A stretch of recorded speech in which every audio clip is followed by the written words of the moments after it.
Bangladesh overall cricket নিয়ে আমার গত 20-25 বছর ধরে আমি চিন্তা করেছি এবং সেই চিন্তা 1-2 ঘন্টা না, কিন্তু প্রত্যেক দিন অন্তত 10 ঘন্টা করে। তামিম, সাকিব, মুশফিক তারা কিন্তু আমার সাথে যোগ হয়েছিল সেই 14 বছর বয়সে। আমার মনে হয় যে এখন যে বোর্ডটা আছে বা যারা আছে, আমাদের প্রথম যে কথাটা আলাপ হয়েছে সেটা হচ্ছে যে সবার মধ্যে কমিউনিকেশনটা খুব ভালোভাবে দরকার এবং গ্যাপটা না থাকাটা খুব জরুরি, সো দ্যাট একটা ডিপার্টমেন্টের সাথে আরেকটা ডিপার্টমেন্ট আলাপ করতে পারে, কমপ্লিমেন্ট করতে পারে, কোথায় কী দরকার সেটা যেন কমপ্লিমেন্ট করতে পারে।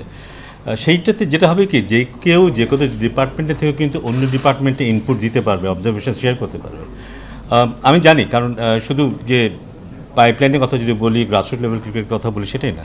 বাংলাদেশ ওভারঅল ক্রিকেট নিয়ে আমার গত 20-25 বছর ধরে আমি চিন্তা করেছি এবং সেই চিন্তা 1-2 ঘন্টা না, কিন্তু প্রত্যেক দিন অন্তত 10 ঘন্টা করে, আমার মনে হয় তাই। এবং আমার কিন্তু একটা ক্লিয়ার পিকচার আছে, একদম অ্যাবসলিউটলি একটা ক্লিয়ার পিকচার আছে একটা প্লেয়ারের হাতে কী থাকতে হবে, 10 বছরের একটা প্লেয়ারের হাতে, একটা ডিস্ট্রিক্টের একটা ছেলের হাতে কী থাকতে হবে। সেখান থেকে সে যখন 12 বছর 13 বছর পরে ন্যাশনাল টিমে থাকবে, তার পাথওয়েটা কেমন হওয়া উচিত, সেখানে কী কী থাকতে হবে, আলটিমেটলি সে ন্যাশনাল টিমে প্লেয়ার হবে।